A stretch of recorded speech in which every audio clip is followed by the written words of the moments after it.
Hi, you're listening to She Shield, your one-stop pod for all topics personal safety. I'm your host, Sofia, and my goal is to help educate women and men on concealed carry, martial arts, and all topics self-defense. This episode is sponsored by Big Tech's Ordnance, your soon-to-be favorite retailer for all of your firearms needs. BTO believes in only selling high-quality gear for responsibly armed citizens, as well as providing pre- and post-sale support. BTO values firearms training and supports firearms instructors nationwide. They even pay for their own staff to train with high-level instructors to ensure that when you as a consumer reach out, you are taken care of. So today we have Mike Hughes, the founder and CEO of NextLevel Training and inventor of the famous SIRT Pistol. And you may also know him from season 3 of Top Shot on the show. I'm so excited you're here, Mike. It's been a pleasure to meet you in person and talk with you. So I'm so glad you're here on the show today. If you would please introduce yourself to the speakers, that would be great. Or the listeners, that would be great. Thank you, Sophia. Yeah, no, pleasure and honor to be here. Just love what you're doing and your mission and your drive. Yeah, I mean, as far as introductions, I guess you kind of covered it. Maybe by way of background, to the extent it's interesting, I started NextLevel Training just for my own selfish need of having a training tool for just competitive shooting, right, and just in general. And then that kind of grew from a prototype way back when in 2010. Believe it or not, of a JB welded in laser and a resetting trigger and soldered in switch to what we have now, where we have quite a few different models and such of a, pretty refined product, but very, very basic. I mean, but very, very set to be very simple as far as low barrier to entry of prep, break, reset, reprep, basics to get high volume self-diagnostic training in and leave the live fire practice to what's needed. For a lot of recoil management, slide lock stimulus, and malfunction, recognition and clearance. But off range, let's just give pistolcraft the dignity of what it deserves with a lot of training. So I guess that's things in a nutshell. So are we done? No. That was great. No, but thank you for explaining that. There's so much that goes into the SIRT pistol, so I'm excited to dive into that today.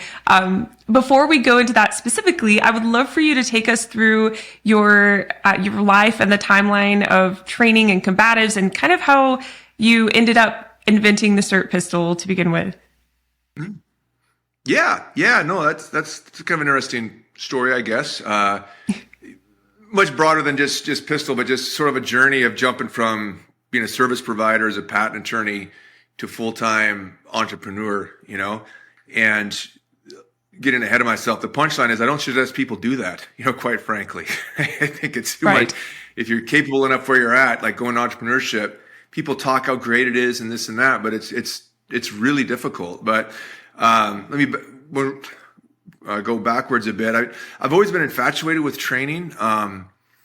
Just the whole notion of, just body training, just trying to get muscle mass, I'm flexing on here, but, try to get muscle mass and being lean and the cause and effect and doing it, doing it sustainable, which means doing it natural. Not that I'm a natural fiend, but that makes it sustainable. And I'm into longevity kick. Always loved training. And I also love it not just for the body to be a body, but let's do something with it. And pistolcraft just made sense to me. I wasn't really into it. I played college football and University of Idaho way back when, and I liked that. And I transitioned out of that pretty easily because, I got burned out on it. But pistolcraft was amazing to me. I mean, I just thought, wow, you have guys like Jerry Mikulik who do it, into their more advanced years. And it's speed and accuracy. You got practical application and implications of the Second Amendment of protecting against a tyrannical government, and yet it's a daily passion. So it's not necessarily fear-based motivation for me. It's more, passion-based to see how fast and accurate I can get. It's like a never-ending, journey. So competitive shooting was just what I loved, and I was just amazed, Sophia, how getting into it from fresh eyes. I didn't go in the military. I went to the college football route in that pivotal age, leaving high school. That was kind of right after that first, Desert Storm War, right? And so I just didn't get in that lane as much as I had, interest within first responder and what have you. I became a nerdy patent attorney with a mechanical engineering background. But I just, I'm still just infatuated with with firearms, right? And the skill development, but why aren't we training it like we do other motor neuron endeavors?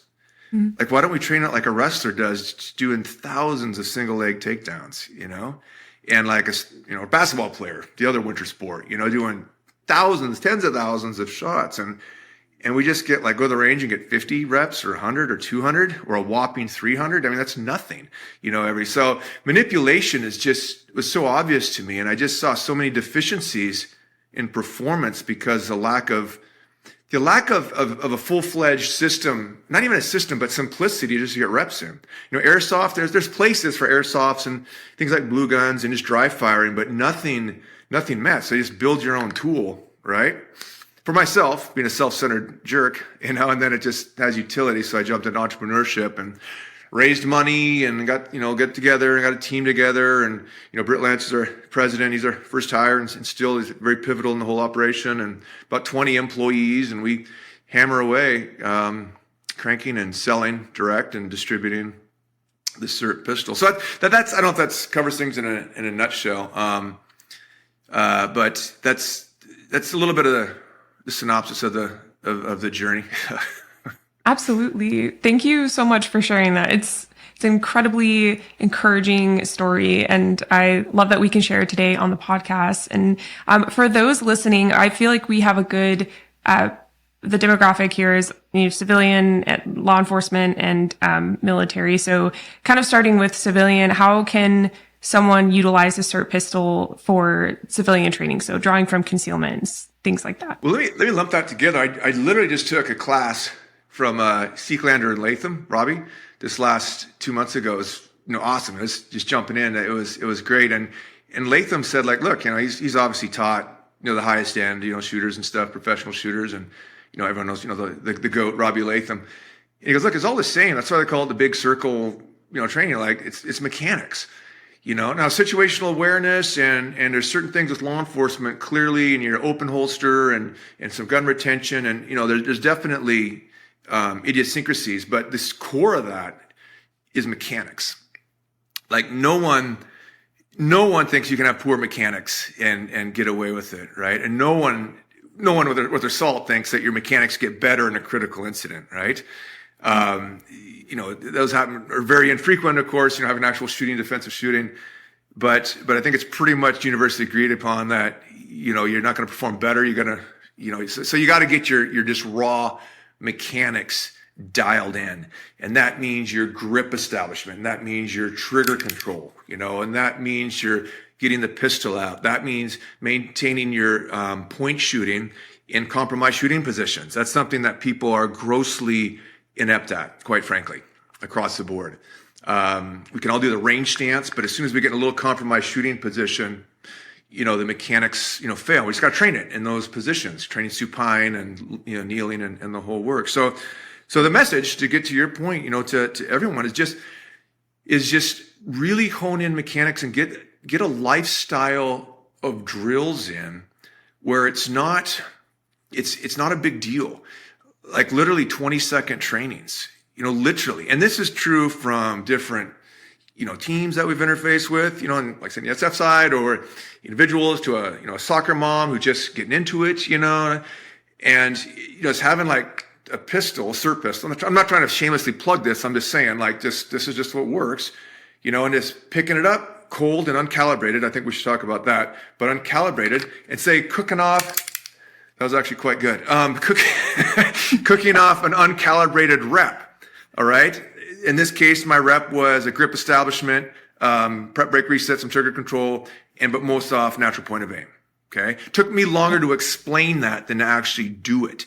And of course, get the feedback if I have quality of movement, right? Of, dots, not dashes, right? Which is a signature indication of good trigger control.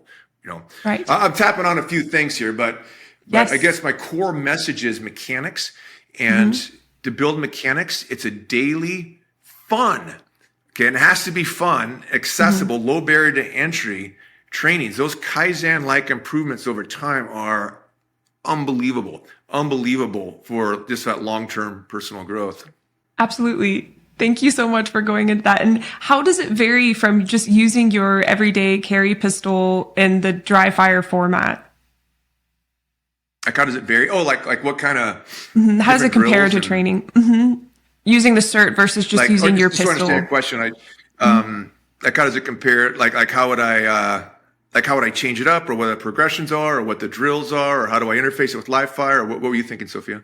More so, what are the benefits of, I love that too, but what are some of the benefits and the feedback you get from the SIRT pistol that you can't get from your everyday carry pistol without? Live fire? Yes. Yeah, no, fair question. First off, you should train with your live fire tool. I have mine right here.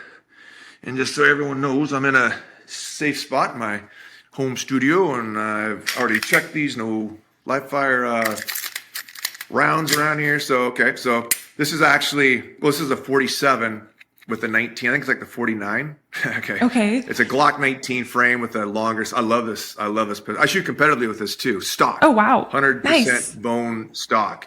Yeah, that's another side note. But so what would change with this? Well, of course, the big thing is you got to rack the slide each time, and that can almost, if you do it too much, be a training scar. Okay, so I hate overusing that term, training scar. I think it's overused at times, but that really can manifest. Boom and rack and boom.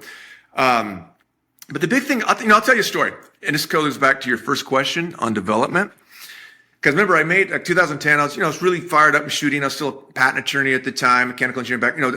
Blah blah blah. Trading hours for dollars, which is fine. It was great, but it wasn't entrepreneurship. Building an organization, and I always wanted to do that. Being around clients, being in that space of intellectual property law. But I was on my range, just on our property here, and I was doing a left-right drill. So I run left, and a piece of resetting steel, ding, ding, ding, and I had that SIRT pistol. I didn't name it at the time. Right? But I had it, and I wanted to just get a few more reps in because I was running a little low on ammo. So I didn't really think of it at the time. I try to sound like some of my knowledge is in hindsight, right? High volume self-diagnostic. I don't really know that until you kind of do it, and then you figure out, why does this work, right? Even though it's so painfully simple and analogous in so many other motor neuron events. So I'm doing a left-right drill, and I miss, okay? I miss. Now I check the sights to the laser. If I have to adjust, the sights you want squared up, just like your live fire gun, but you have to adjust the laser. This was a prototype, mind you. It was dead on. Okay, it was absolutely dead nuts on, okay? So it was me that missed that piece of steel, right? Okay. And that's where it dawned on me. And the question here is the difference in a SIRT pistol, quality of movement. Imagine shooting a basketball, Sofia, against a brick wall. Jordan, okay, young Michael Jordan, the best basketball player of all time, my opinion. But anyway, so Jordan shooting, he had at least a minimum a hoop, right? I mean, there's low barrier to entry. He's training in his backyard with his brother, so he had a partner there. But anyways, he has hard surface ball, repurpose that, and he gets reps. But he didn't just shoot against a brick wall because you don't know if it's good tech form or not. Did you shoot it long? Did you shoot it this? So there's a lot of analogies to, I think, pistol craft we can have with basketball, because basketball players are so good at what they do, and we, quite frankly, shooters, are not anywhere near as good as they are comparatively in our skill. I mean, it's aspirational to me how good we can get with pistol, just looking at, even though it's a completely different skill set. Just from the model of how they train. Low barrier to entry, get the reps in. They don't drive to the stadium and pay 50 cents a shot, right? So, but I'm digressing a little bit here, but the main point here is quality of movement. And I got the green screen, behind me. I don't know if it's there or not, but I mean, basically, this is a prep break, okay? So if you see this, that's poor quality of movement if the camera picks that up, okay? But you want to prep, break, reset, re-prep, and just get those dots, not dashes, meaning you're not moving the muzzle. Incredibly simple, incredibly difficult to master, particularly at speed under time constraints. So really, really making every repetition count, and every rep, literally every rep is diagnostic. You see what you did, right? In point shooting. You end it, boom, you cook it off. You don't use your sights. You're just boom, cook it off, okay? See what you did, and then fix your grip, fix something about that, and then go on and do more reps. You don't have to record it any more than Jordan recorded every one of his shots in his development phase. Does that make sense? Yes. Some people think you got to record every shot. No, you don't. I can go right here shooting this dumbbell across my gym, Okay, a little high left, but still within the target. That's my journey right now, personal journey. So I'll do another one, and that one is actually, okay, that one is really dialed in, That's the big thing. That's the juice. I don't mean too verbose here, but guide me if I'm going too far. No, keep going, but please. That's the big thing. Diagnosing every shot, making sure there's quality of movement.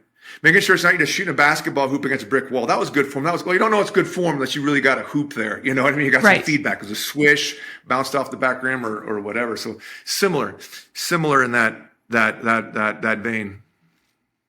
Absolutely. Yes. Thank you so much for sharing that. And no, please go on the tangents. I forgot to give you my pre-show kind of pep talk that says, don't be afraid to go on tangents. This is all about you and your journey and what you have to say. Because I've noticed every guest speaker, if I don't say this before, they'll be like, sorry, I'm going on a tangent here. And that's what we want. So thank you for explaining that. What are the implications of the SIRT pistol in something like weapons-based entanglement training? Oh, you mean like open hand to pistol, like extreme close quarter, or? Yes. Okay, entanglement. Okay. Yes. That's good. Sure. Yeah. Well, that's actually a huge market sector. I mean, in law enforcement, I'd say probably one of our biggest sort of sub clients is the defensive tactic guys and gals. Because that's where things really get vetted out, and that's where pistol craft becomes extraordinarily relevant. I mean, the FTU units, the firearm training units, are good for just general manipulation and general marksmanship, depending how progressive they are as far as integrating their curriculum. But without that element of integrating defensive tactics to firearms, it's agencies miss a lot. So that is huge to have actual pistols that you can draw, you can manipulate, you can be at risk of getting taken away from you, in extreme close quarter. So when not to draw. So you really bring all that into play. There's a large federal agency back east I had privilege to go back to, and in the evening there was like 50 agents, just with SIRT pistol, just doing reps. One-on-one, quick. I mean, it was perfect. It was a dream of mine. And my wife and my kids were happy to be there too, to see this in this visit, right? Nice. In DC area. So anyways, it was just so beautiful because it was such a beautiful integration. And that was the PTU unit, the physical training unit, the deep defensive tactic group they work on, draw, establish, click, little bit of scan, whatever, kind of get some completion, reholster and reduce. Every 20 seconds was a rep. It was beautiful. It was beautiful as far as the execution of the drills and the growth on that. And also the application of what they were doing and training those skill sets in full context. Yeah, you don't get the recoil, but that's of course why we do the live fire, right. And you don't, again, I'll just reiterate this, live fire, you can only train these three skill sets on the range. That is recoil management, slide lock stimulus, that feeling of you got a paperweight now, and then malfunction, recognition, and clearance. So those we got to train on. There's no substitute for that, just with force equals mass times acceleration and that. But off the range is where we get all the mechanics skills like I talked about, and the topic right now of that partner force on force training. And your listeners can take this home with them. Make it a gunfight, not a fight for the gun. That's a big issue with close quarters and such, that getting the gun taken away from you is a big issue. In the professional realm, a lot of officers have died from their own pistol. So that training is so very critical. Absolutely. Yes. Thank you for sharing that. And I bet it was incredible to see the application of your work. And I would love to know, do you have any other testimonials of groups that have used the SIRT pistol and have had great success from implementing it in their training? While we're on that topic. Kind of. I don't want to be too cheesy on that, tacky. And I don't know where, NDAs trying to fit in and stuff like that, Sure. Endorsement and all that. But I mean, no, there's a lot of federal agencies. I mean, for example, we've done with our lead trainer Gary Drake some 3-day certification courses, and it's really just about implementing the SIRT pistol best practices like into a curriculum. It's kind of a spoke and hub arrangement of taking all the best practices into our hub and redistributing it out to the other spokes. And you learn a lot from everywhere, right? So, testimonial wise, like, I don't know, I like to just, yeah, I like this to stand on its own merits, but it is amazing how something simple just doesn't, it took a while to get traction. It took a while for me too, so under this, umbrella of testimonial, like I wasn't convinced on this stupid product until it was like 3 months of use, and I'm the inventor of the damn thing. You know what I mean? So I don't expect people to get it right away. And also it's funny how deceptive simplicity is. Like simplicity is so needed to make training sustainable with minimal setup and minimalism, and this kind of lives in that space. Now we interface with some targeting systems, which are great, and they can make things fun and they can do some other things, but there's also some cost of setup and what have you, right? Whereas I mentioned before, like these short little trainings have incredible value. So there's some scalability in this, but anyways, my just to land the plane here, like I don't know, we still got a lot of ground to plow as far as getting some best practices out there of getting the pistol in, and I think in a lot of arenas, from law enforcement side, even to military side, which it's aren't as heavy on pistol, but some teams are, of course, and of course the open enrollment instructor side. There's a lot instructors can do to do manipulation classes, just draw, just kind of, just reload, right? And compromise shooting positions, working low light, just do some low light practices. I'm going to plug our new product here from Refined Savages. So you have proper low light practice, so there's so much to, there's just so much to train. Like I'm excited where firearms training is going to go, particularly at your venue too, with Live Fire app, to see where that can build further community and further exchange of information. So yeah, it's exciting times ahead. Yes, absolutely. And while we're on that topic, are you excited for your course to come live soon or be live soon on the Live Fire app? Yeah, little thing we just videoed. Yeah, that was great. That was fun. It was a good little venue. I was something. Mm-hmm. Again, it's hard. I always struggle with like, you ever seen there's a meme like where there's a big line and on one side is a huge line and then the thing says crazy stupid stuff or shit or whatever, and the other one has no one there and it says fundamentals. I always feel that's kind of how we are as humans. Like, that's fair. We always want the craziest diet. We always want like the craziest jujitsu move and stuff, but really what we need to go down is this fundamentals, right? Just trigger control and isolation trigger control drills, right? Single hand and the support hand and getting a lot of draws in. And, so it's, when I give a course like that, I think, okay, I want to just stick with the fundamentals on this, but I'll change it up a little bit, if nothing else, maybe to make myself a little bit of sanity and make it interesting. Right. Of course. Yeah, no, that's good fun. I really liked how that flowed. Absolutely. And for those listening who are interested in training with the SIRT pistol, where can they go to access, the product and also the training materials that go along with it? Yeah. Both is nextleveltraining.com or sirtpistol.com. I think that, this bumps right 301s you right over. You can definitely check that out there. I mean, you throw in a discount code on that. If I don't know, let's make one up. Let's just call it Sofia. Okay. That's perfect. No, that would be great. Yes, that would be lovely. F-I-A. Yes. I'll put a PH out of an abundance of caution. I don't think there's I'll go check for it. But let's just go for a 10% discount, Thank you. So, because that just seems fair.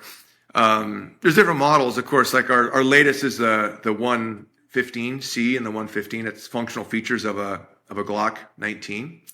Wonderful. Gen 5. We have a classic performer. These are really economical.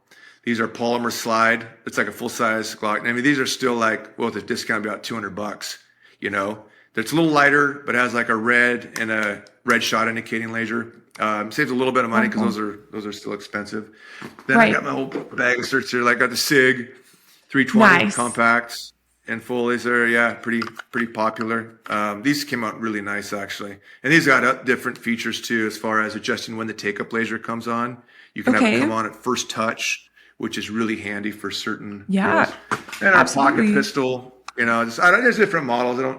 I really don't want to make this into a big SIRT plug. I want it to be of value to anyone who has a passion with shooting. But the reality is, I don't know. If you really want to take shooting like seriously, I would just so strongly recommend getting a SIRT, shameless plug, and having it on your table and just getting daily reps. It can't go boom. It's built from the ground up. It's completely inert. Okay. You can throw it in your luggage. It's not a firearm, under the plane, under the belly, right? Right. But, yeah. Yes. Yeah. I'm glad you clarified there. Absolutely. Yeah. And I fortunately have one too. You sent me one and I'm very grateful for that. I've noticed in my basic pistol classes when I'm working with people who have never touched a gun, it sets them on a better trajectory than dry firing with a pistol that they have to reset constantly does because of the training scar you mentioned earlier. And yes, while that term can be overused, I think you used it perfectly. I even had a client the other day. She asked if she could just work with the gun she brought. She was like, I just really don't want to work with anything else. And I was like, that's totally fine. Like, you're really the boss here. And I told her, of course, like pros and cons. And once we went to live fire, she kept racking the slide, even though she had a round in there. And I noticed that's such a true thing when you're learning. And she kept looking over at me and going, why did I do that? And I was like, because we practiced that in the classroom, that dry fire principle. So I'm really glad you mentioned that because that is one of the benefits. That's one area. One thing we have found, or we've just got feedback from so many instructors. In fact, this very early on, about 10, 12 years ago from Steve Hoback when he was at the NRA back there, is that, he mentioned that this lives in a weird spot. And some of these things you don't really design for, but they sort of naturally manifest, right? But there was just a weird spot where people know it can't go boom. Intellectually, they know it can't go boom. But also they tend to give it a little more respect than other tools that are completely inert and solid, So it fits in that spot of a great opportunity to train finger off trigger, have muzzle awareness, okay? Whether you SUL or whatever position, you set a teacher, press that ready, anything like that. You have muzzle awareness, finger off trigger, and treat it with that. And then, of course, the trigger control, right? Getting some feedback. And everyone understands intuitively dots, not dashes. Dots are good, dashes for dorks, right? It's just, they get that, and then that translates over. In fact, and then on the range too, well, in fact, this was a great thing. I think I can say this. I took Seeklander in Robbie's class. I love to see Latham, and I think he didn't do it just because I was there, but pull someone aside, have them shoot the SIRT in the middle of class, right on a live fire target, right? And the green laser, does show up in the Arizona sun too down there. And just to get trigger control, because if someone can't hit without a boom, they sure as heck aren't going to hit it with the boom, and just isolate that skill set, kind of decompress a little bit, and that's just one of many little drills and way instructors can implement. But that happens to be one right within a full dedicated live fire class. Just isolate, work on mechanics, and iron that out. Then boom. And even if your platform's different, trigger pulls. People get a little caught up on platforms. Like we don't cover every platform. We do have the M&P as well, our SIRT 107 functional features of M&P, but it's just really important to have that fungible skill of picking up any pistol, be able to establish a grip and drive it. Your natural point of aim might be off a little bit from a Glock to at the 110 versus a 107, angle, but yeah.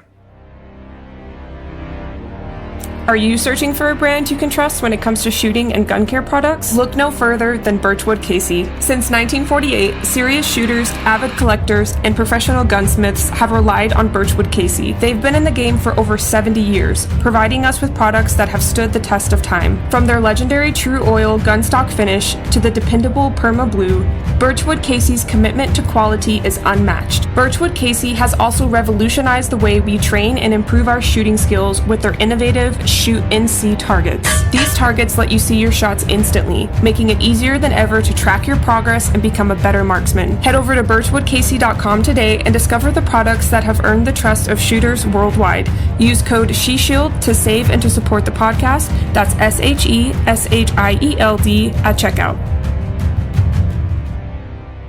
Absolutely. Yes. Thank you. Thank you for going into that. I completely agree. I've had students work with the SIRT pistol, just picking it up from the table, building their grip, and then putting it back down and starting over, especially if that's where they've come in. And that has been extremely helpful. And I think the fact that it is an inert pistol helps them get past that initial anxiety. So they almost imprint on it a little bit better.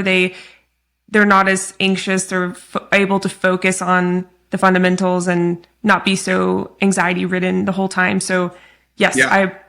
And the weird thing is it's scalable from that too. Then you can have like an advanced class, and that's almost where you use the SIRT more. Going from supine to prone to some single hand shooting, some retreat shooting, use of cover barricades, concealment, all that. That's right. That's actually where you can actually do a lot more. Well, kind of like I just happen to think of this as total tangent, but Yeko, Instructor Zero in Perugia, Italy, he has the SIRT Academy there. We co-established with him there, and that's a whole dedicated dry fire area in Italy. It's awesome. It's wow. Awesome. Okay. Yeah, I don't know if I told you that when I saw you last. No, yeah, it's I don't really think so. Cool. We just were out there last summer just to open it, and because manipulation, Zero understands manipulation skills are so important. Like he can pull vehicles in there, he can work that. He has all these like really high speed, fast moving targets, right? You can do high angle shooting. Mm-hmm. You can do force on force. So, again, everything minus the recoil management. And you got to recoil when I talk about SIRT, I just want to be so clear. Like you got to live fire as well. Like you have to live fire. All right. But this makes your live fire practice so much more beneficial. Absolutely. Right. I've never listened to you speak, and I've never thought he's trying to replace live fire. You're only trying to help the process. So, and to save some money. We're all aware of the ammo prices nowadays. So, save money, but even like right now, I can get a few reps in, and I couldn't do that with a live fire. I mean, I can do it without feedback and racking and all that, but I'm saying like there's another element, even if I had unlimited, but I mean, okay, I have a pretty good budget and I have a range right here. I'm going to set up as human as possible. I'm set up better than probably most competitive shooters be, right? Because I literally live rural in the range. But shoot, man, it's still 5 minutes to get down there. It's still hassle. You know what I mean? Right. We're uncalibrated trains throughout the day, every 2 hours hitting reps. I can't express how well the literature I think is pretty strong on that. From what I understand, I'm not a total science guru on that. But that distributed learning, particularly let's jump to that. I don't mean to take the run for me. Please do. Because uncalibrated training to me is something that I kind of knew, but now I just have so much more appreciation on, particularly since I kind of took a 6-year sabbatical from competitive shooting and such.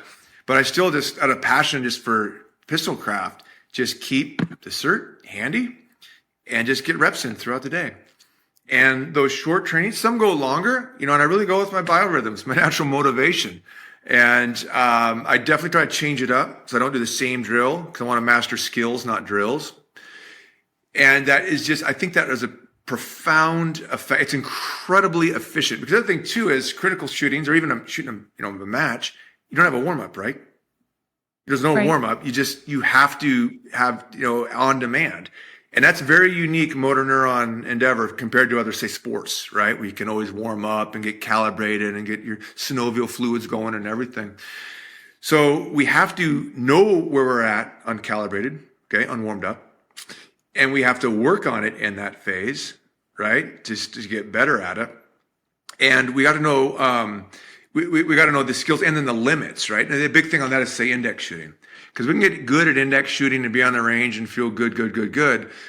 Well, heck, what's the cost for you after this thing to pick a pretty far target, kind of an acceptable accuracy zone target, and just fearlessly cook off that round, No one's watching you. You're not judged, and that's one thing too, like every human just has that fear of judge. I don't care how alpha they think they are or anything. No one likes to look like an ass.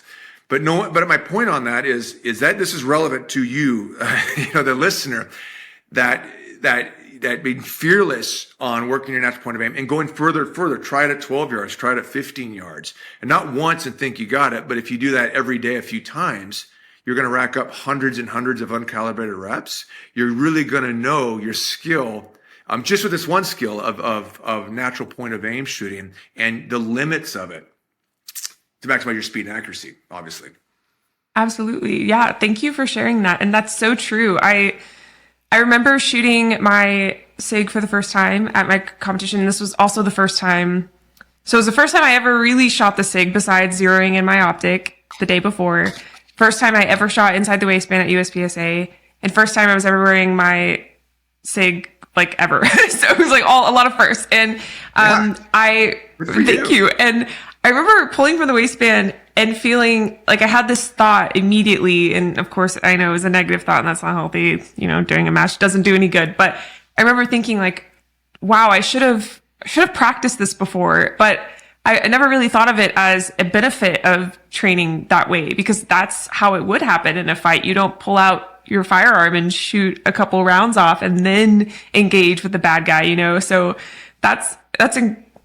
thank you for. I see what you're saying. There's two practice befores. You mean practice before like months and months and months, and there's practice for like, God, I should have done a few reps at the warm up right. table, Yes. Right at the cold table. So yeah, and when it comes to competition, I'll always do reps at the cold table because I'm an Al Davis guy. If you ain't cheating, you ain't trying. You know what I mean? So I'll do everything I can to get an edge. But if I go to the range, I will never warm up. I'll always do the first very difficult drill to see where I'm at, cold. And then after that, I'm warmed up and I'll still train, but it's a different benefit at that point. But the other point about preparing is I just want to capture this learning opportunity point is the fact that you just went out and did the competition is awesome. I'm working with another shooter right now, young shooter, and I want her to just do the competition. I'm just trying to like push, pull, twist, like just get out there. You're totally, because and it's natural. Like, well, I want to get ready for it. Like, you're not. Right. I'm not ready for it yet. No one is. Yes. So I'm really proud of you for just stepping out there and doing it, and and obviously doing it safe with the muzzle awareness and getting that all in, because I think competition is really quite important to intertwine that safety and proficiency, which are inextricably intertwined to really be safe with a firearm. Absolutely. Yeah. Thank you so much for that encouragement. And I hope she will go. Maybe just send her this episode. While it can be terrifying. And I will. Did you say, is this her first time shooting ever in USPSA or shooting with a new rig? USPSA. Just first time. Okay. USPSA. Yeah. So I always tell people I can't speak on any true technical skills in USPSA, but I have, shot it a few times. So I'm comfortable saying that the first competition match should just be not disqualifying, just muzzle awareness, having fun. And once you do that, it's only uphill from there. So as in fun, downhill in stress, uphill in fun. So uphill is good. Yes. Hiking is fun. Uphill is awesome. That's a good point. You're totally right. Yes. It's a derivative. It's awesome. Yeah. Absolutely. Yeah. I get those mixed up in the traditional sense, but everyone does, and no one uses it like I just do, but it should be, right? Agreed. So a ridge line is amazing. But no, good for you. I think competition shooting, whatever people pick on bit venue on that, and it's such a personal journey. That's what's kind of funny. Like, I think people get a little bit too caught up, and believe me, I got a few more laps around the sun than you, Sofia, and I'm pretty much hardcore Gen X, no participation trophies and that bullshit. Like, yes. We had winners and we had freaking losers and this and that, How it should be. So but the thing is, I'm just teasing you, but it's true. Competitive shooting it's all about yourself, right? It's not like jiu-jitsu or like, one-on-one. There's no defense in it. If there's no defense, it's not even really a true sport in my definition, because there's no defense. So you are competing against yourself. You're absolutely, totally competing against, if you get first place, I get first place in some matches, who cares? The competition was, whatever. If I get, dead last or 40th, like some horrific performance, but I push myself and I learn stuff. It's such an individual journey is what I'm getting at. And just kind of maybe lasso that down further. Let's say it's just a stage and you have a pretty good idea of what you want to do in a stage. Like I like breaking things down. It's probably going to take me 1.2 seconds to get there.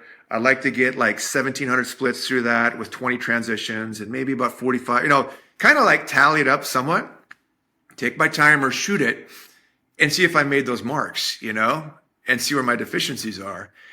And that is such an independent process from everything else going on. That's even independent from how it compared or the other stages. I'm in my own little messed up universe. And someone doesn't have to be that type A about it. There's other ways to go about, not be so like, God, that sounds, because I'm just put up a barrier to entry to some new shooters out there. Like, oh God, like know your splits and all that. I can't do all that yet. No. I'm just saying like, it could even be a thing like, I just want to hit that piece of steel on my first shot.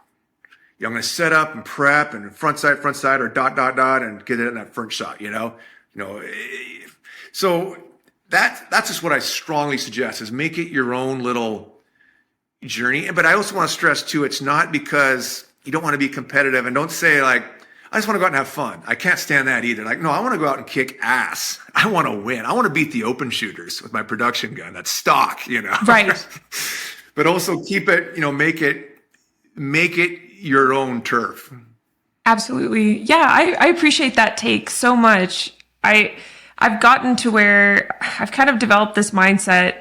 I've shot at least, I think at this point, 8 or 9 matches. I should know that. And I'm at this point where I look at my ranking and I think, oof, I should be a little bit higher, but I try to remember that, I learned these few things from the match. So, my last match, I learned that I wasn't seating my mags super well and I had a couple malfunctions, and that was a huge eye opener for me that I would not have learned had I not shot that. So I was like, I'll take that as a win any day, even though I was like 40 or 50th, like in the percentile. Your equipment and skills will erode in a match, and it's almost funny. Yeah. I even did that.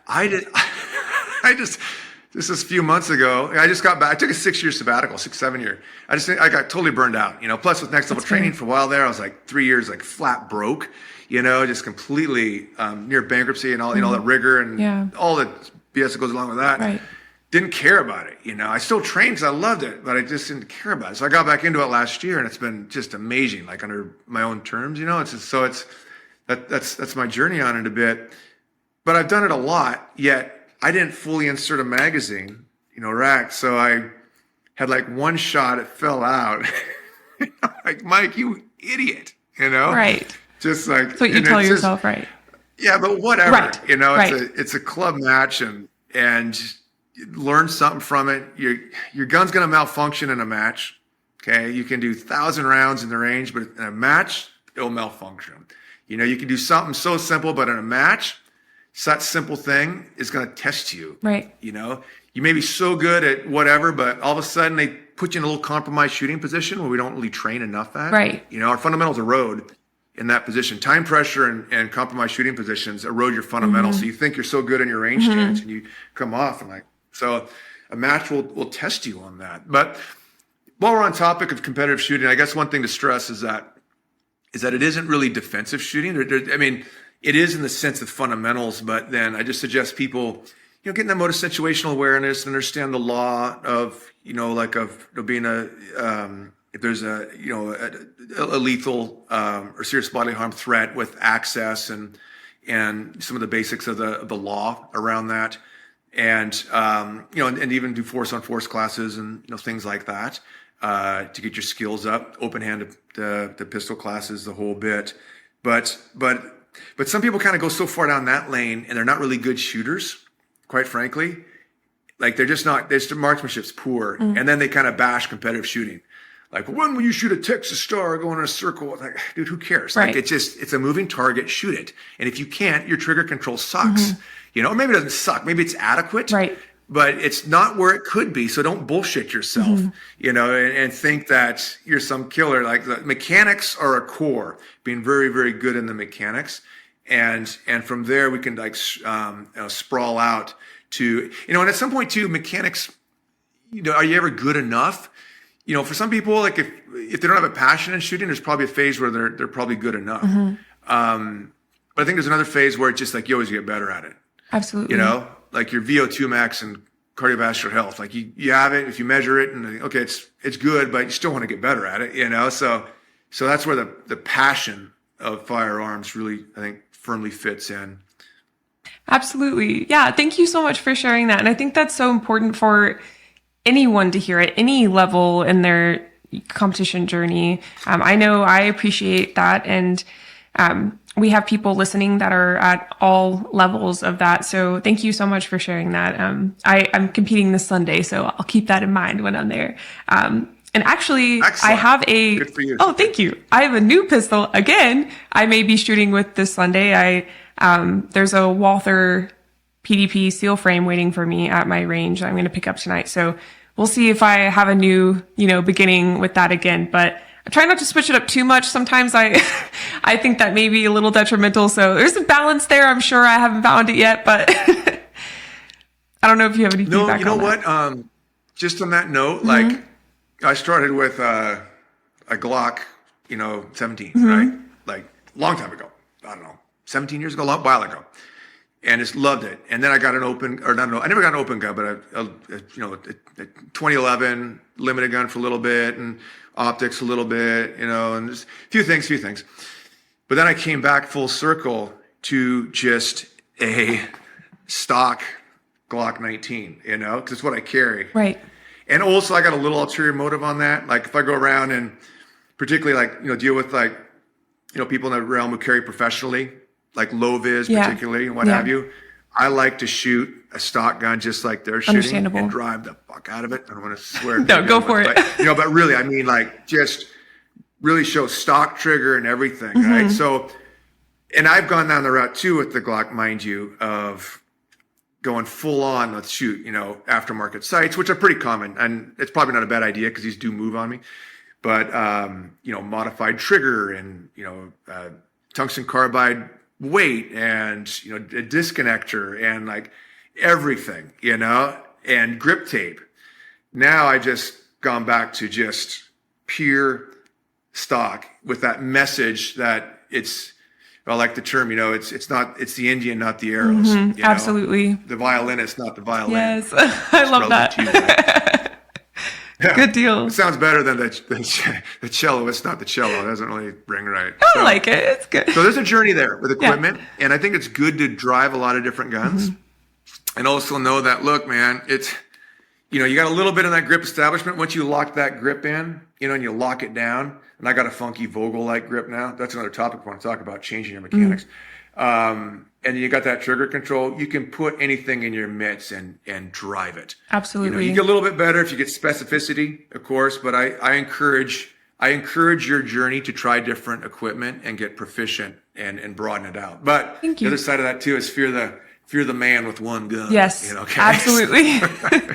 Man in the gender neutral sense. Yes, of course. Yeah. Well, thank you so much for sharing that. No, that's encouraging. It's very, very encouraging. I'd love to pivot. I want to make sure we mention this, that you also provide not pistols for rifle training. Oh my God. You know what I mean? You provide SIRT rifle, accessories. Would you like to speak on that a little bit before we completely pivot? Oh yeah. Good. Actually, our stick. Yeah, this is actually, you know what? Let me go off screen. Go for it. Yes, please. Yeah. So, this is good. I just got to throw a caveat out there. I'm not a huge quote rifle guy. Okay. I just doesn't turn my, they're very forgiving. They're easy to shoot, I guess, is why, they're easy to get good at, which is great. And that's why people should have a rifle and an AR-15. Like everything, difficult to master.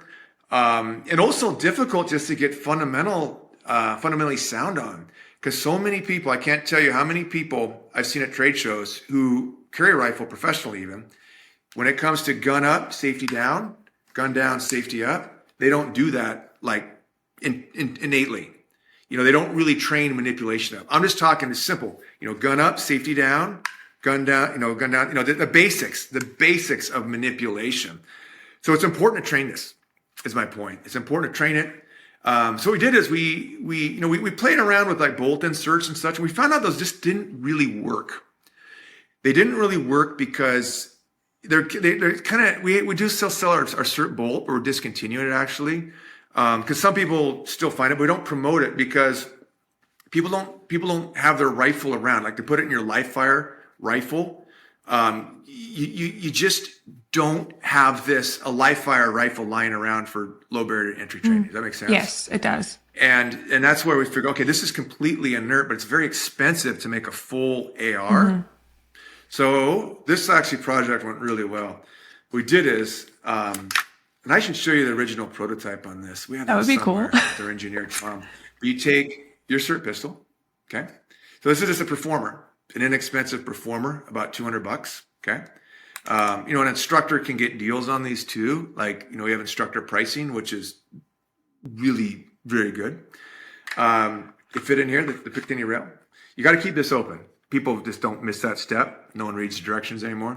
The locking tab here, that just obviously has to be open. Right. Okay, it shuts. You can make a transformer sound if you like. And now the SIRT does a lot of the work. The barrel is just mock. But it's a good heavy weight. Stainless steel. It is. But you can train your offset training. Obviously, you can figure that right here in this view. Right, the offset training, huge. People don't train that enough. Me. Manipulation of safety. Okay. You can do magazine inserts, not really drops, because this unit's about $200, like the stick, right? With your Sofia discount coupon at nextleveltraining.com. You can adjust the length of this, which is huge. And in fact, I can do it on the camera here. Imagine I'm over here off and I come around the corner like this. So I'm flagging the muzzle, right? Poor practice. Poor practice. Better option is to come around at an angle where, you're, in this case, we have my left eye, switch over, even those kind of skill sets, switching over, right eye, left eye, blah, blah, blah.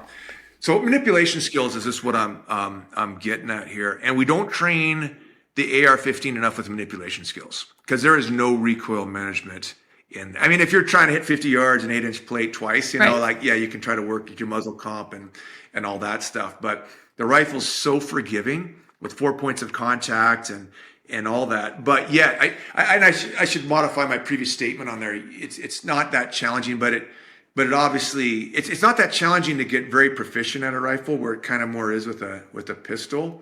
Both of them are very different, or it's like a sigmoid curve actually, right? If you do no training, you don't get, then you kind of get some, and then this low slope, you got to put a ton of resources in to fight and claw for that little bit of extra gain, right? Right. Well, those sigmoid curves are offset for pistol and rifle quite a bit to anyone who's mathematically minded out there. But anyways, this tool is great. And then you take your optic, like this is a cheap optic. Okay. It's actually not bad. A Victor optic, I think it's sub $100, with the mount and everything, I think. But that's all you really need to work a little bit of distance. And this is like a 1x6. I wouldn't put this on a live fire gun. Maybe I would to some, but for the dedicated dry fire unit, it's very economical. Wonderful. Yeah. Anyways, again, I don't mean to turn this sales pitch so much as just really planting a vision to folks like your listeners. Because sometimes you watch stuff and it's like, oh, that's cool, but you're not going to do it, Right. Like, let's do the 100 burpee challenge. I hate burpees. I think they're stupid. I don't see the physiological benefit and stuff like that. You know what I mean? It's like sometimes you look at it and you think like, okay, it's cool, but I don't know, With training pistol, everything I'm saying about, you can make it a daily regimen. Like what I really love with this, most of all, is offhand shooting at a license plate in my yard, like upstairs. I'll pick it up. I'll run forward and decelerate, which is my deficiency because it's hard to decelerate forward. Mount and find a license plate for a reflective target and cook off a round on it. And that is my offhand shooting for deer hunting has gotten so much better just with this tool. Oh, wonderful. It's crazy. Okay. Yeah. And then I try to really hit like the O in the middle of the license plate because and you can actually, believe it or not, Sophia, you can see trigger control issues. Really? Even with this big system, which we'd hear about that with our rifle, but you can really actually see it through the glass. Right. If you have trigger control issues with your rifle skills. Well, thank you so much for sharing that. I'm excited to talk about your other business endeavor. Again, not a true sales pitch, just wanting to learn about your background, but also everyone should know about it. Refined Savages. Tell us about that, please. Yeah, no, wonderful. Well, my business partner Britt Lance, we're doing SIRT and all this, and it's great, but we just have other ideas being in the industry, and kind of in the same vein as SIRT, like, what's our hurt? What is our hurt? What do we have deficiencies on? What do we not like in our equipment and what have you? And there's two crazy ideas, not crazy ideas, but two ideas came up. One is, let's just jump into low light, because I have never been satisfied. I mean, we did an online, in fact, quick side note, at sirtliving.com, we have a few courses and stuff. Some are paid or whatever, but I don't know, maybe we'll get some coupons to make them free or whatever. But anyways, like at SIRT Living, I did a course with the late and great Wes Doss on low light, because he's kind of a low light lights, and he tragically passed away in a medical ordeal. Just tragic loss. Great dude, Dr. Wes Doss, and his PhD in physiology or something like that. But anyways, so I really kind of submerged in a low light, because honestly, I'm in the tactic realm. I won't say I'm an expert at it in any means, in that, I just like to learn it, but there's so much more proficient people out there. So, but again, looking at a fresh look at it, a lot of it, Sophia, didn't make sense to me, like I don't like having to go support hand. You got to, but I kind of get it at times, but I don't like it. I don't like lights on the gun, because that was sort of adopted from rifles, from what I understand. So they're overpowered. They're too narrow, like for shooting coyotes, so to speak. And they kind of made them small and retrofit them on a pistol. Then you got to get a separate holster. And then you have to search in a narrow field exactly where the muzzle is. Okay, I know you got to illuminate your target, but 99.9% of what we see, we don't shoot. What we illuminate, we're not prepared to shoot, right? And that violates the fundamental rule. Yet law enforcement does it ritualistically, searching with, their light on their gun. So the whole thing just doesn't make sense. And I've never heard a good argument to the contrary on these points, So, I mean, there's some arguments, but not a great one. So we thought, hey, look, let's just, with our Glock, this is a live fire pistol or the live fire magazine. Let's actually put a light on our magazine and point it down. Right. And it could be our backup mag. Like I carry two. I carry one here, because actually this is rounded, so it actually prints less, believe it or not, even though it's a little bit longer. Nice. This is actually on a Glock 19. And then at the very least, though, a spare magazine. So you can just swap out. Let's say it's, because a low light situation, you don't really draw, it's not like a quick draw anyways, but let's say you just do a bunny ear, swap, retain your magazine. And then, you can pop it on. And then, basically, it's pointed downward. So now when it's downward like that, the muzzle's naturally high. Does that make sense? Yes. So we're not muzzling everything. And you can kind of see from right here, we're well lit here, but there's a real broad throw for light. So we love this. Now it's funny, you get something new like that, the reactions, I don't blame people really, because it's kind of going back with the SIRT, people didn't get it at first. And I have so many people that come back and say, hey, I get it now. I use it all the time. I first thought it was stupid. And I go, look, I understand. I thought it was stupid too. And I invented the stupid thing. This too, people go, oh, you have to get a light or a base plate for every one of your magazines. It's all 10 of them. I'm like, no, you only carry 2 magazines probably. So just get 2, I mean, there's some real basic questions. And if they already have a setup, most people don't have a low light setup. I'd even challenge you right now. Do you have a true low light setup where you always have a light with you? And I challenge you being the listener, out there, do you always have that light with you? Well, if you have an extra magazine, this is right now specific for the Glock, Glock 19s or 17, whatever, the not the full frame, like the Glock 10 millimeter, but the full size Glocks, not the slims. But even just carrying your extra magazine, this is nothing. In fact, I'll stand up here. It works great. Just front pocket carry. You know what I mean? It's very nice. innocuous. Mm-hmm. And I can put a safety pin here. And then of course, just, do this swap out like I just did. Kind of get it turned on, and have a light, have a little light up. I don't mean to verbose on that. That was kind of a clunky explanation. I don't got my elevator pitched down. I'm following. No, it's all good. But we're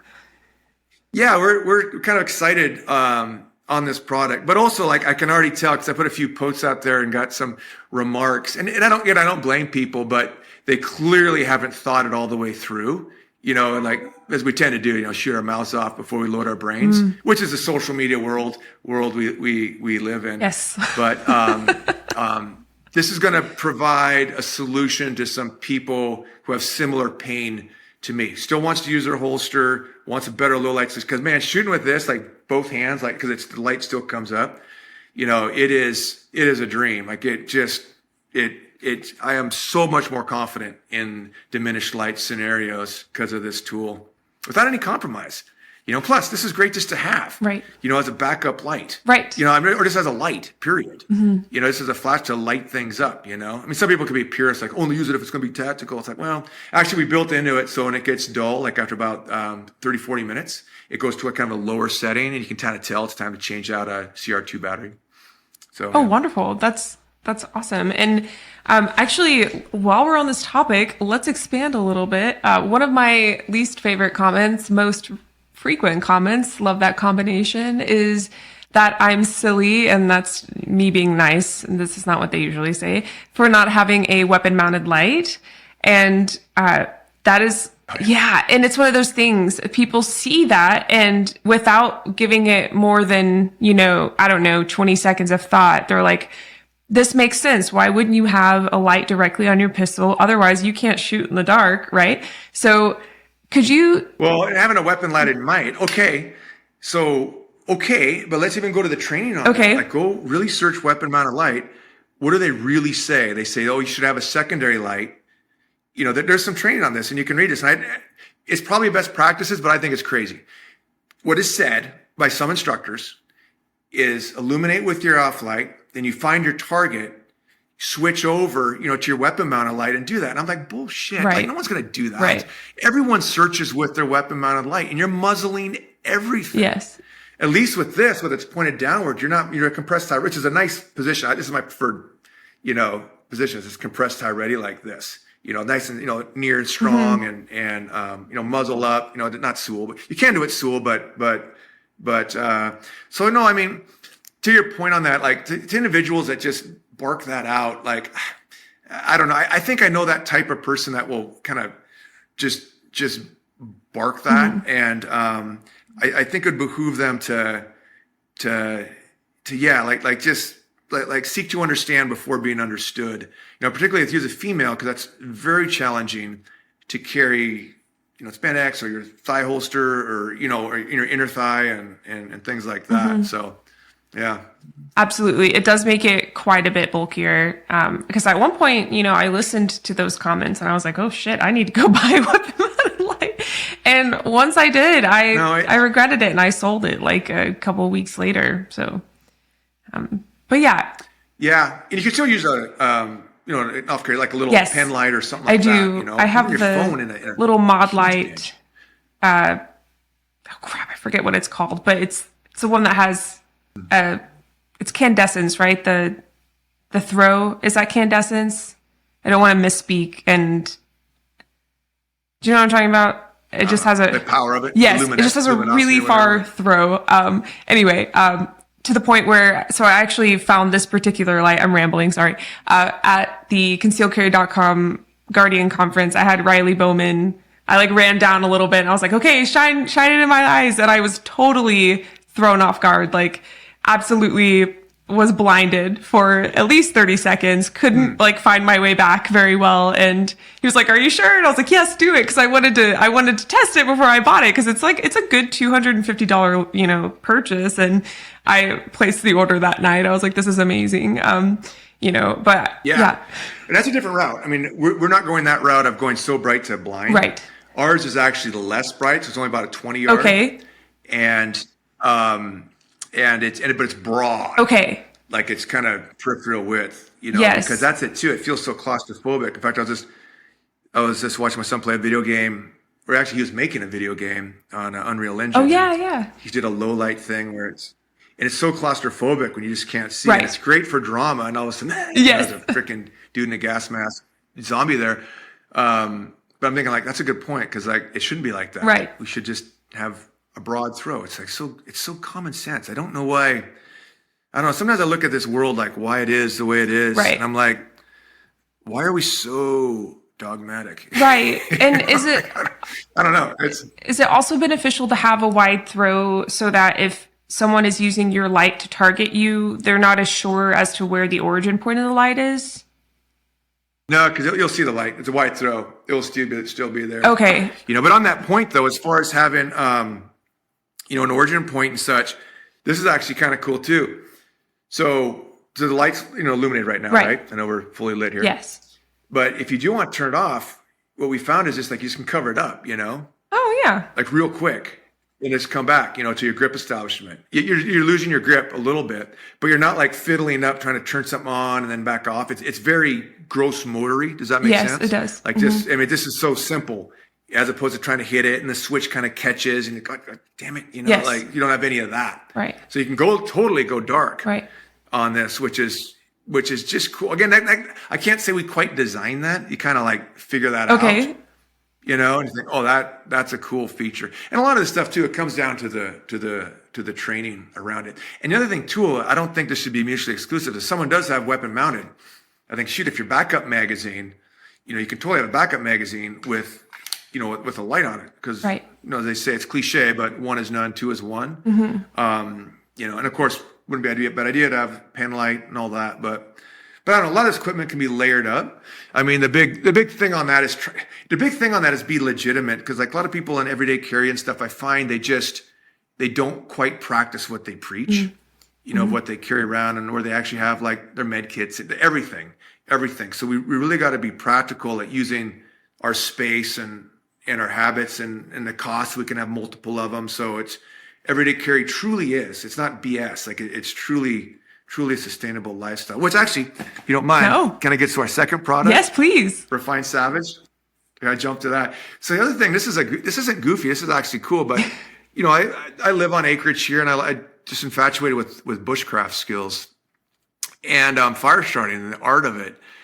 But quite frankly, always having a ferro rod, I just didn't have it. It's just you carry a knife, but having the little rod and the kit and the tinder, and some people make these boxes and tins, which are cool, but we don't carry it around. Right. I always carry this around, my Glock 19. Right. I'm at 47, but my 49, I guess, my Glock 49. But I always carry that around. So we have that spot right here. We call it that spot on the Glock. So we figured it's the G-Spot fire starter kit, Yeah, I like it. It seems to work.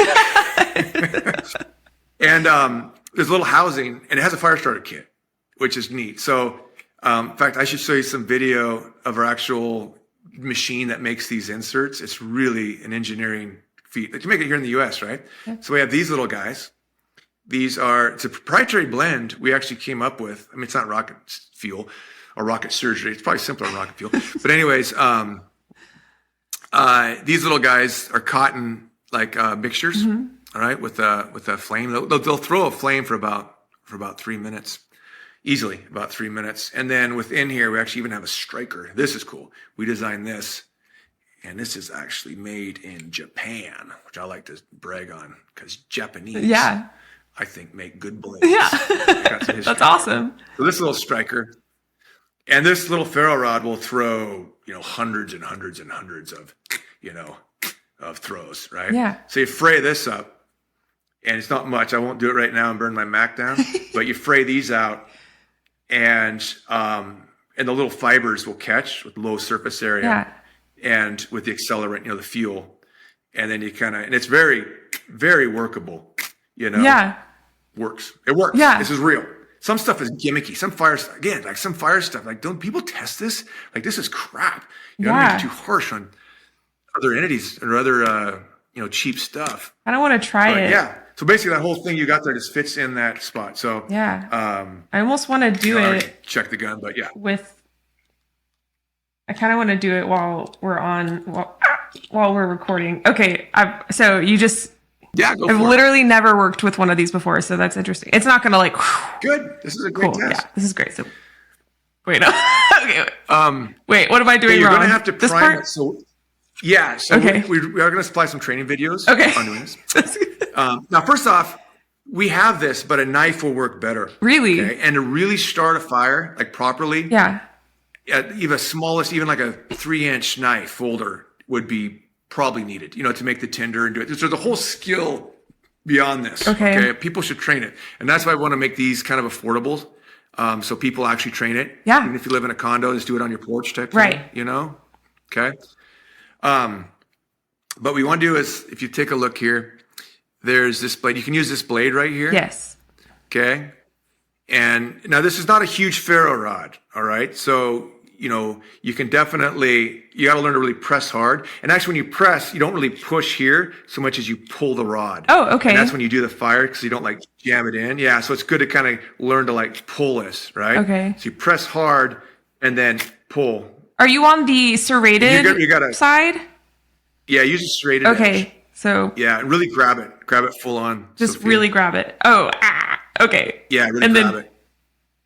Oh, Yep. oh. You're going to have to prime it, like to take that layer Yes, off. yes. Okay. Should I? And then, it takes some, but this is perfect. I had no expectation you would throw a spark just starting. Right, this. of course. Okay. Right. Right. Totally. Because it takes a little bit of training. Right. And it's kind of the same theme with NextLevel training and all that. Like right. Equipment is fine, but make it a lifestyle, make it training, make it fun. Right. Make it part of your journey on this short tenure on the earth. Yeah, use your knife. So be aggressive on that and boom. Okay. You can use the blade. Got to be harder than that. Got to be aggressive. Okay. Aggressive. Okay, I think I primed it a little bit. Did I prime it again? Well, try it with your knife. Try this with Try my it knife? with your knife. Grab the base. Yep, do it with your knife. Do it with the blade. You shouldn't. That's not best practice. But for this purpose, go 90 degrees and just scrape along 90 degrees. Like that? Yep. And scrape it hard. I did it! Whoa! You did it. Yeah. That's Now so it's cool. better to have a knife and use the other end, the blunt end, and use the 90-degree part. Yeah. This. Because you'll work your blade down a little bit. Oh, okay. But if you're in a pinch, you're freezing your tail off, just use the blade, whatever it takes, Maybe it's not sharp enough. It's very that takes a dull. little training. Yeah. Yeah. Use the blade. Just go ahead and use the blade. Okay. Some purists will say don't, but whatever. I mean, you got to get a spark. That's so cool. Thank you. Yeah. Awesome. Now you fray this little end. Okay. Like you get a little frayed end, right? Like I started to here. Right. Make a lot of surface area. Right. And we'll send you some more of these. So go ahead and whenever you want, Spray like it? burn these up. Train them. Yeah. But burn them up and then outside. you start it, and then you got this. Wherever. Okay. Just like right here. Actually, no, I'm joking. Why not? I don't know. Have a little plate and train it. Yeah, sure. You can do it. Right. Put a little brick down and do it right on that. Totally. And then next time you and your husband are out and about. Yeah. Inappropriate, don't start a force fire or anything. Right. Make sure you're kind of compliance with regular society Yes. rules. But pull some stuff together. Find dry wood. Even we're in the Northwest, you can find dry wood everywhere. It's kind Right. of crazy once you build a skill and make your little tinder and make fire. When it's awesome. It feels. I don't know. Like it feels so good. Yeah. Like to and primal. Yeah. Just to make and have that little bit of heat. Yeah. I just encourage people to go down that path of bushcraft, to some degree. Right. It's quite rewarding. Yes, that's awesome. Very cool. And I really am, and I'm not just saying this, I swear, I plan to make my survival skills part of my what I share on my social, because I have very few, if not any. So Yeah. I'm working on that. I would like to start with camping. I have I do a lot of like disaster preparedness, but I haven't tested any of my gear. I haven't gone and camped and really tested it. So I'm very cautious, and I've almost thought of just not sharing that journey until I test all of it together. But I need to find someone around here who's good at that. I think you're great to share that journey. I think, in camping, like you learn a lot on camping, or just go to a deer camp. If you want to go to hunting a little bit with some friends, even if you don't got your tag, even if you're not hunting yourself, and because you do learn so much, right? Even if it's glamping and car side camping. Yes. It doesn't have to be hardcore, but Right. Yeah. I think, and it doesn't have to be. I think when we talk about survivalism, I think there used to be this view, Sofia, of like people being a little bit, out there, Yeah. and almost wanting an apocalypse to happen to hit a big reset, Yes. as a way to maybe change things up, and I don't have that view myself, Right. And most people don't. That culture is changing. I think since Walking Dead, quite honestly, I think that has sort of got people, even across different political spectrums and views. There's some people who like to live very urban and have their Starbucks and don't even like to think in that realm. But I think society, I think we have an appreciation, particularly post COVID, that look, things can collapse. Yes. Quick. The power grid, the sun can cook off the power grid, another, Harrington event, as it did in 1859. Right. And it could get horrible. And I'm not trying to be doom and gloomy. I'm just saying, shoot, man, if everyone is to have some basic skills to take care of themselves and make it fun, don't always make it like, and then when this goes down and we'll have this and it's going to, there's an element to be kind of hard on it. But right. I think there's a bigger element to, not to sound too flighty on this, but, make this part of your daily existence. My wife and I, we make fires every day, in our little fireplace upstairs. And I use these. I train this every time, not almost every time. Sometimes I get lazy and put the kerosene and light it and go. Right. But pretty much I try to use the birch bark and do it, and right. try to just use the knife and scale it up. And I'm rambling right now. I just think there's so much potential to make a capable human, with everything, your fitness and, obviously your health and your VO2 max and your strength and your mobility and your pistol skills and a little bit of open hand skills, a little bit of capabilities with your vehicle, defensive aid is having equipment in there, and a little bit of capability with your first aid, right? Yeah. At some level, and food preparation, if not gardening, and the whole bit. I don't know. I'm excited to see what kind of unfolds with humanity. There's that old movie Starship Troopers. It's way before your time, Last year. I just remember a scene on there where they're throwing knives, and it's like, Sarge, why are we throwing knives? And he throws a knife through his hand, right through his hand, because if the hand's disabled, he can't push the button, right, like to push a nuke or something like that. And I don't know. I always love that movie for many reasons. More so now than I did back then. Right. Because there's all this sophistication and all this, but yet there's some primalness to being a human, which I think we're going to capture all the more, and we should really embrace. So, yeah. I don't know why I'm on that tangent. It's very relevant right now. So what is your opinion on how prepared we need to be right now? I know there's a lot of talk about potential disaster upcoming, and that's not to provoke fear in the listener. That's just to kind of be real right now. I know that's all I can see on my TikTok page, even on Instagram and YouTube as well. So is there anything you would like to say to disaster prep and preparedness? Oh, yeah, definitely. First off, I think I like to take the approach in that sphere of conversation with a lot of sobriety. I think it's the best term. It's a lot of objectivity and a deep look at history, because we're very seduced by technology and comforted by it, but also we build ourselves up on glass stilts, right? Very transparent and fragile and subject to fall, right? So right. We can let's just take your question. It's just looking back historically from natural disaster to economic disaster. I like to look like 1177 BC. Dr. Klein has amazing material in the first fall of globalization, right? Because that was early globalization in the tin industry, and it's just fascinating because that got disrupted, and I assume those people were fairly robust at the time. I don't think they all died, but just the society collapsed. There's no more art. There was no more, everything just kind of went off, and then. Well, then you go way back, like Göbekli Tepe, the new findings on that, like in the Younger Dryas, perhaps flood. Something happened a long time ago with a huge flood. Maybe we can prevent some of that stuff, and maybe not. But just there's just so much history of how things, and we're seduced by technology to think we'll just kind of float along and always be able to pull through Starbucks and get our coffee, and heaven forbid if this, the line's long, right? Let alone a massive power outage. Or not to fear monger, but just there's just so many data points. Was it 1859, the Harrington event, where the Harrington flare, like a double coronal mass ejection, caused some fires and some telegraph lines. Like now they estimate could be quite horrific, knocking out the power grid. And just imagine LA after 2 weeks with no power. What an absolute hellhole it can be, right?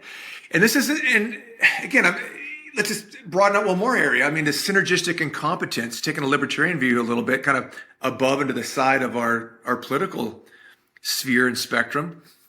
We have one party who creates, spying capabilities, lowering the barriers to entry of that.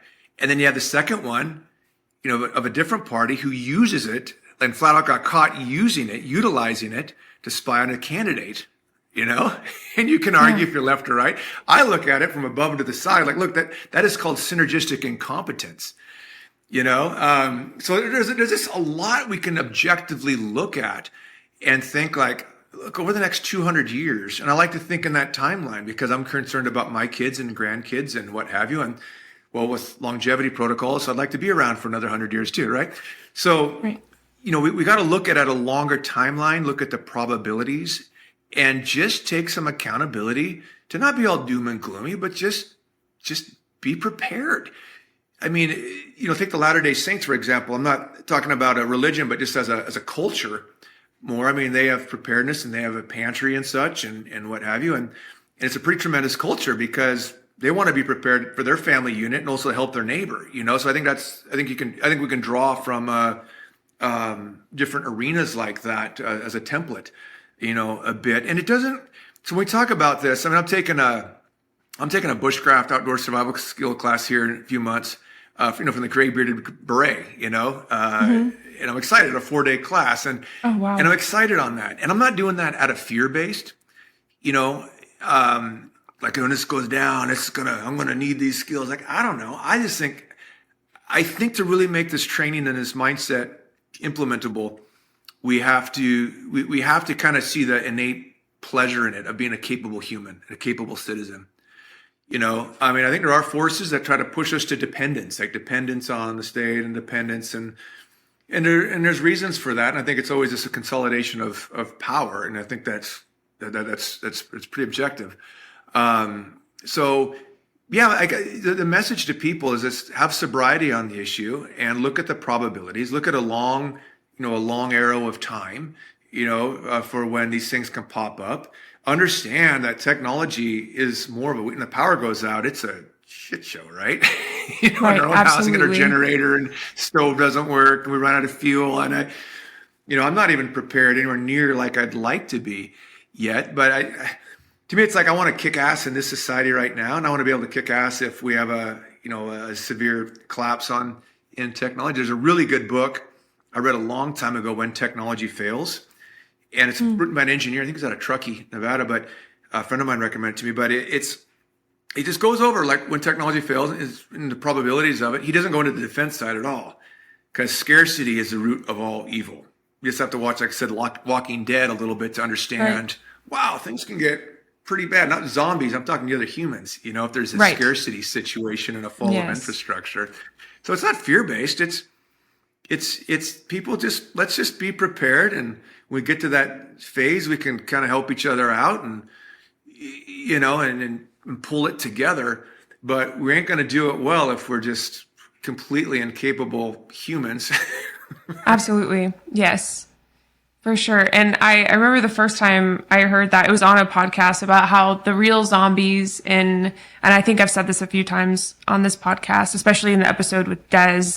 She has a page on practical preparedness, and her is at Mother Prepper. I love her. But we talk about how the true zombies are the people who aren't prepared, who come and try to collect your resources and put you in harm's way in order to do so. So I love that you're going into that. And I agree. It's not to fear monger. It's just to be practical about what could happen. Yeah, just probabilities, and look at history, look at deep history, for goodness sakes. Right. It's not that different. I mean, geez, Peter Zeihan predicted an invasion of Ukraine with, wars aren't going to happen like this nowadays. Like, well, no, I mean, there's, history is a good teacher, right? So absolutely, we just are really good at ignoring it. Yes, absolutely. That's a really great way of putting it. Yeah. And are there any particular skills, if someone just doesn't know where to start, that you would recommend they start in? Like training? I think it's a good point. I think the basic bug out bag, thought, right? Like how do I survive for 3 days?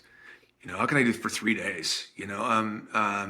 Communications is a big one. Like we talk about firearms a lot for Second Amendment, because I firmly believe that we need firearms primarily. It's not self-defense. It's defense that at least 3 to 15% of the population can deter an autocracy. I mean, you don't have to look far into, the consolidation of power. And again, this is synergistic incompetence between the politicians, okay? For a Prudhoe principle, like Route 2080, consolidation, and it just tends to go that way. So, I think besides firearms to prevent an autocracy, right? And this should be an open discussion. This shouldn't be fringe conversation. Everyone of every political party, political affiliation, mindset should have this conversation, but also communications. Like just get a bow thing. And I don't care. I'm a ham radio. I got my ham radio license. Okay. I don't know anything. What I learned about getting a ham is how much I don't know about RF frequency and technology and all that. There's a lot of barriers. There's too many barriers to entry there, honestly. But I would get or a DMRS, I would get some communications that are independent from the cell phone. That's a big one. That's actually a big one, because we are so contingent. When those lines go down, like we are completely stuck, so we're, technology is a crutch. It really, that's why we got to have simplicity, some simple tools to build our skill sets.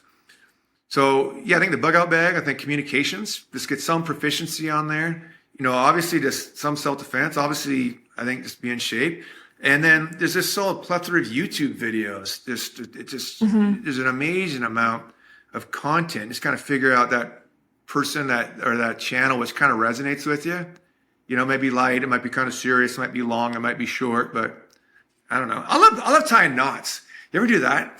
That's actually a fun fun no, skill. Not really. Totally not primitive. Since rock climbing years. Oh yeah. We did figure eight knot and all that, but I mean, right. Just tying all the hitches and that. I mean, there's like knots. There's some websites out there. I think I actually carry a little bit of paracord, and I just like in dinner tables, wonderful. I'll pull them out with 2 different colors. Like, hey, let's do these knots. Let me show you this. I do a bow line or whatever. That's awesome. Yeah, very cool. Something to kind of get you in touch with those more primal times, like you mentioned earlier. I love that. No, that's awesome. It's fun. I mean, we're half animal. I love my upper neocortex. I love analytical skills. It's kind of like we call ourselves refined savages. That because I think I love playing the cello. I like, I do. I like, I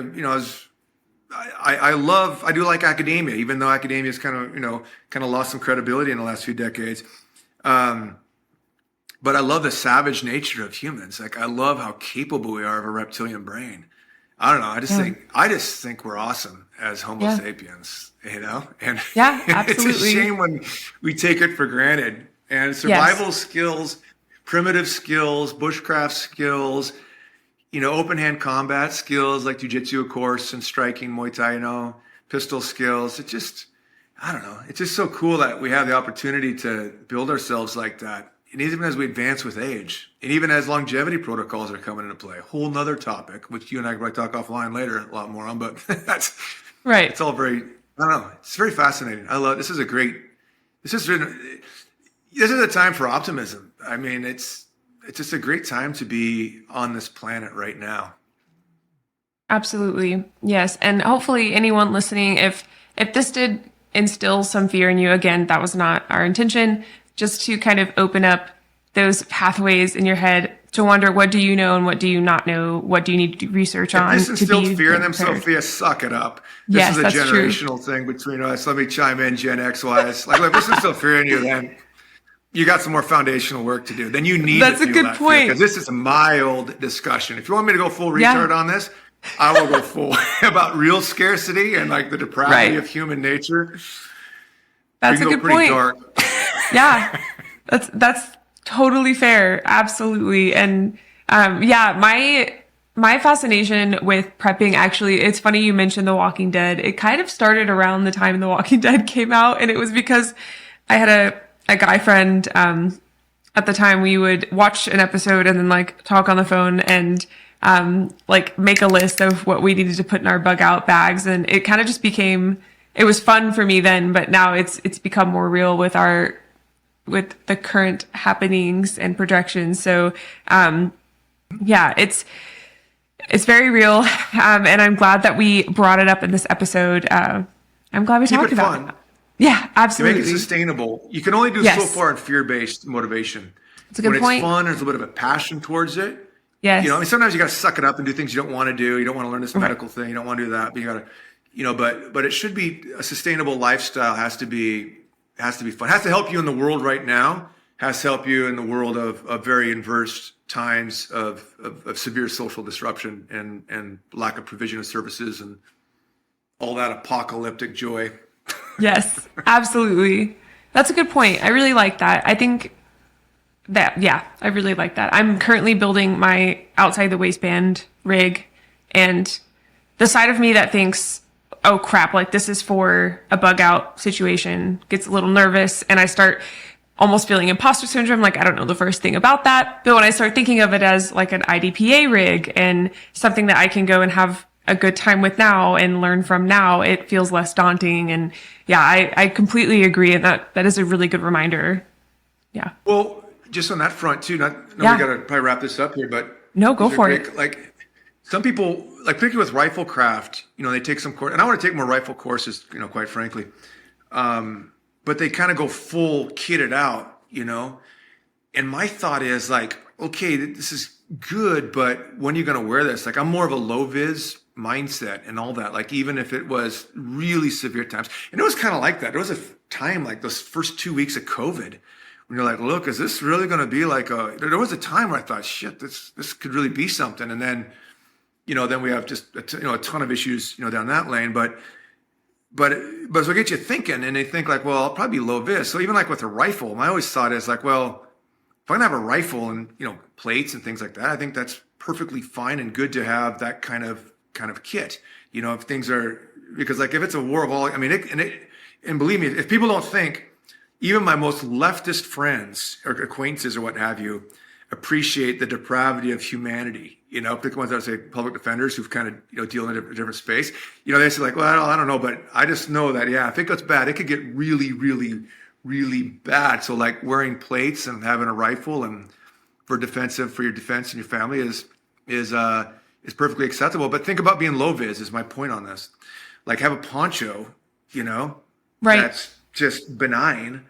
So you're not printing. So you can carry 3 o'clock and external, like armed security and such. But I'm making a short point long here, I guess, but I would just consistently think it all the way through. Right. And think like, okay, how am I really going to employ this? And and a poncho can work great.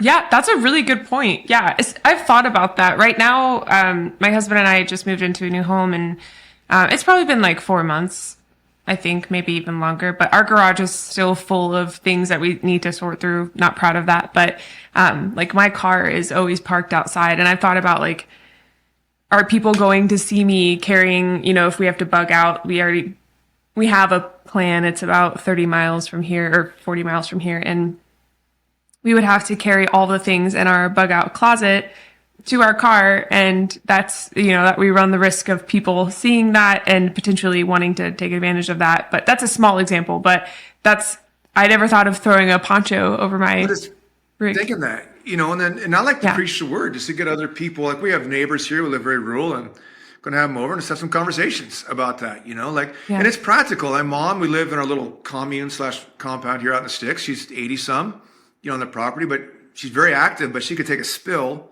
I think she should have a radio on her, Right. and then we'll all have it. And then we'll just kind of know it's very practical, and that's not like doomsday, but if we get a communication knockout, I think, a DMRS or even just get, some of the restricted frequencies, because in an emergency, you can use those, Right.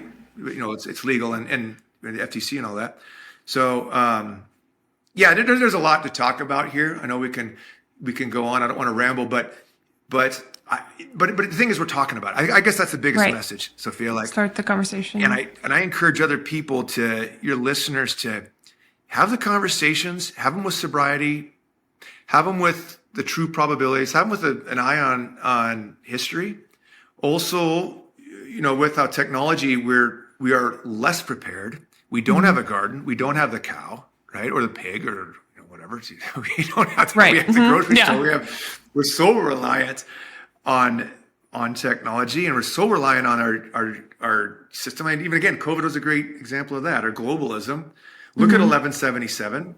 Read Dr. Klein's material. It's pretty fascinating on early globalism and trade, because it was some similarities. And when it collapses, we could fall hard, but it's not doom and gloom.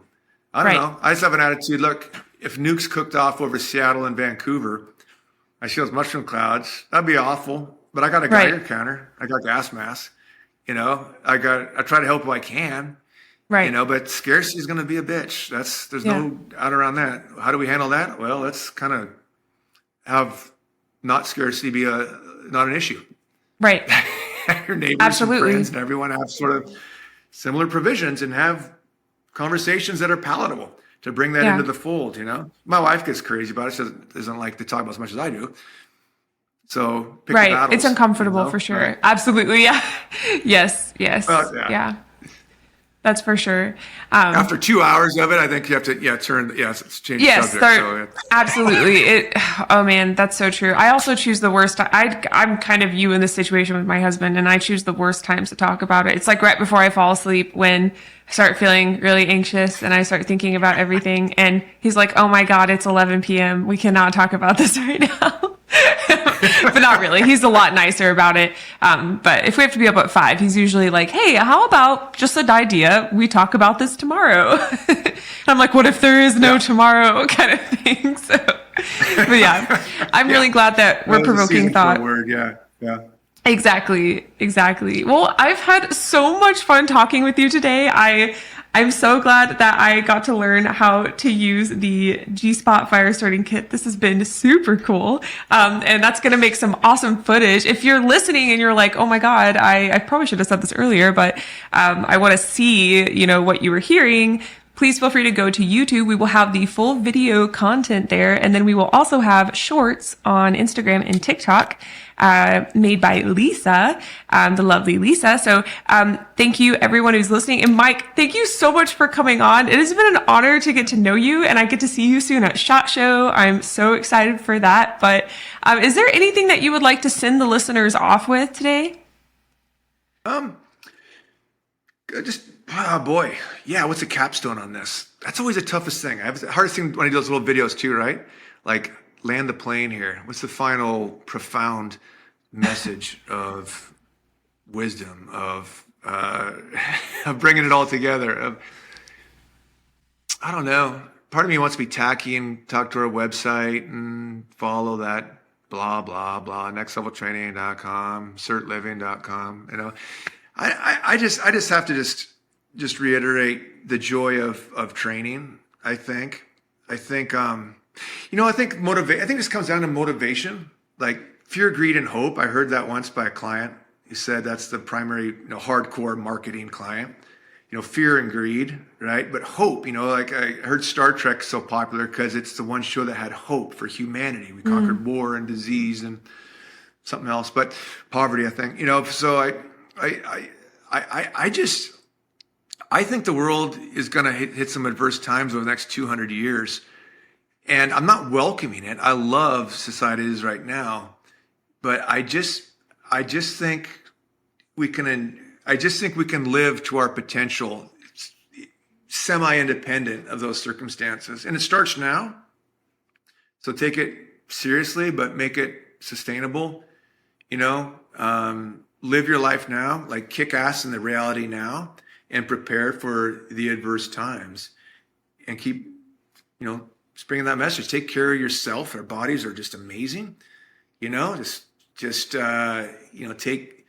care of that primarily, and your spirit and your family and your friends and your network, and have that energy of really around training. I think that's why I call it next level training. And I just love our entity so much, because of that. So I don't know, you can edit that down or cut it out. Oh, no, that was perfect. I'm not taking anything out. That was beautifully said and very full circle. So couldn't have said it better. Thank you so much for that. And yes, also, I'll do the corny part. For those interested in checking out SIRT Pistols and Next Level Training, I will link everything in the show notes per usual. Those are the notes below the title, so feel free to have access to that.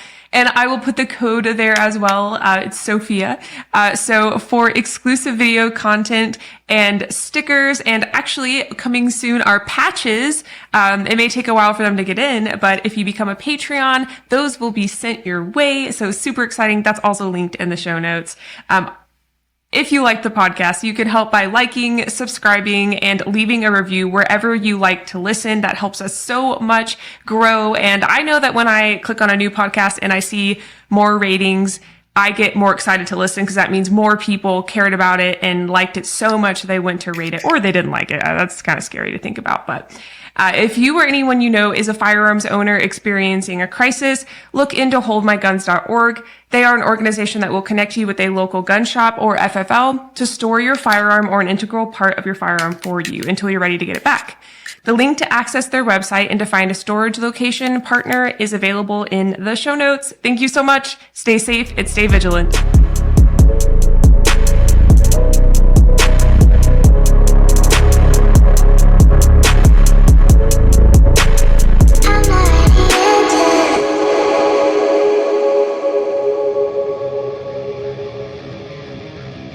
SOG knives began with the mission to reproduce the original SOG Bowie knife used by the Special Ops Unit MACV SOG. Today, SOG knives are carried with confidence into the most demanding situations. Forged out of tradition, hardened in the field, honed for you, whether you're protecting others or leading an epic hunting expedition, tackling one of life's everyday challenges, or facing your most extreme conditions yet, lead the way with SOG. What began as a single commemorative model soon became a full line of innovative tools, field proven by U.S. Special Forces, even honored as the Navy SEAL knife of choice. I've personally carried SOG knives since I added knives to my everyday carry setup, and have yet to be disappointed by their design and durability. Their craftsmanship is rooted in legacy of honor and courage, and is unmatched. With SOG by your side, you are equipped to lead the way, no matter the challenge. Join the ranks of those who dare to push beyond limits and define their own legacy, and use code SHESHIELD to support the pod and to save. That's SHESHIELD at checkout.